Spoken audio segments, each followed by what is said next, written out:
बच्चों, आज हम जिस महान व्यक्तित्व की बात कर रहे हैं वो हैं अर्थशास्त्र के रचयिता चाणक्य। मित्र, इस कुश को खोदकर इसमें मट्ठा क्यों डाल रहे हो?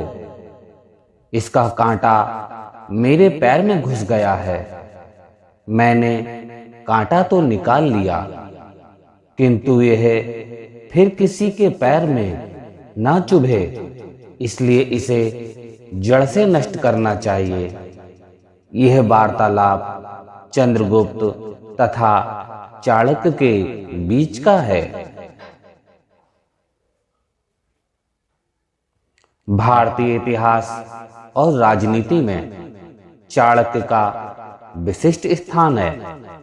शासन के विविध पहलुओं का जैसा सारगर्भित विवेचन उनके ग्रंथ अर्थशास्त्र में है, वैसा संभवतः विश्व के प्राचीन और आधुनिक किसी भी राजनीति शास्त्र के विचारक ने नहीं किया है।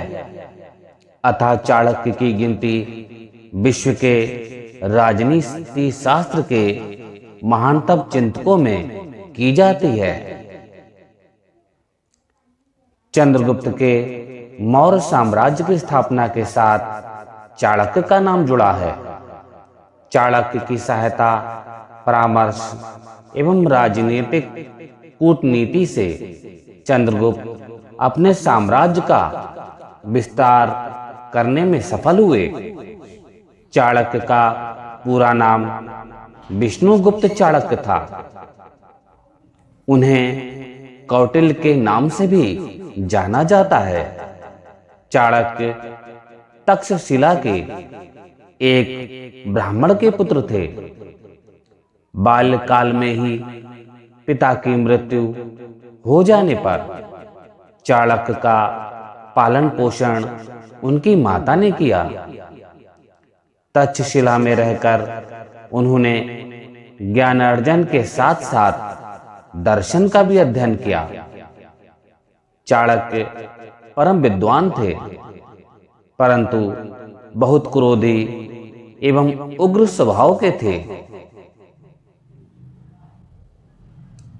युवा होने पर चाणक्य जीविकोपार्जन के लिए मगध साम्राज्य की राजधानी पाटलिपुत्र पहुंचे। वहां मगध के नंदवंशीय शासक घनानंद से उनकी भेंट हुई। सम्राट ने चाणक्य को पाटलिपुत्र की दानशाला का प्रबंधक नियुक्त किया।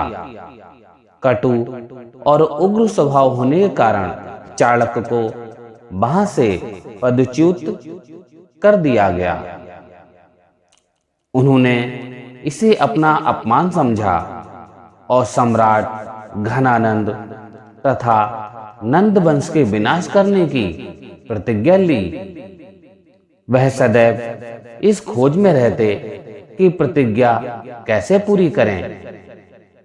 उसी समय उनकी भेंट चंद्रगुप्त से हुई। चंद्रगुप्त बहुत महत्वाकांक्षी थे। वह मगध साम्राज्य पर अपना आधिपत्य स्थापित करना चाहते थे। चाणक्य और चंद्रगुप्त के इस मिलन ने भारतीय इतिहास को एक नवीन दिशा की ओर मोड़ दिया। चंद्रगुप्त में बल था और चाणक्य में बुद्धि। बल और बुद्धि का यह संयोग भारतीय इतिहास में युग परिवर्तन की घटना सिद्ध हुआ। चंद्रगुप्त और चाणक्य ने मिलकर पाटलिपुत्र पर आक्रमण किया। घनानंद की प्रबल सैन्य शक्ति के कारण वे पराजित हुए। साम्राज्य की शक्ति सदैव केंद्र में स्थित रहती है और सीमांत क्षेत्र में क्षीण। चंद्रगुप्त और चाणक्य ने अपनी रणनीति में परिवर्तन करके यह निर्णय लिया कि पहले मगध राज्य के सीमांत क्षेत्रों पर विजय प्राप्त की जाए। तत्पश्चात मगध राज्य पर आक्रमण करना उचित होगा। इस नवीन योजना के अनुसार चंद्रगुप्त और चाणक्य ने पंजाब पर आक्रमण किया और विजय प्राप्त की। इसके पश्चात चंद्रगुप्त एक विशाल सेना लेकर पाटलिपुत्र पहुंचा। इस युद्ध में घनानंद मारा गया। चंद्रगुप्त ने चाणक्य की सहायता से मगध पर अधिकार प्राप्त कर लिया। चाणक्य ने चंद्रगुप्त का विधिवत राज्याभिषेक कर 321 ईसा पूर्व में उसे मगध का सम्राट घोषित कर दिया। चाणक्य की बुद्धिमत्ता और कूटनीति के कारण चंद्रगुप्त ने उन्हें अपना प्रधानमंत्री और प्रमुख परामर्शदाता नियुक्त कर लिया। चाणक्य ने जीवन के अंतिम समय तक मौर्य साम्राज्य की सेवा की। चाणक्य ने राजतंत्र को एक सर्वाधिक उपयोगी संस्था माना है। उनके अनुसार राजा को धर्मनिष्ठ, सत्यवादी, कृतज्ञ, बलशाली, वृद्धों का सम्मान करने वाला, उत्साही, विनयशील, विवेकी, निर्भीक, न्यायप्रिय, मृदुभाषी तथा कार्य निपुण होना चाहिए।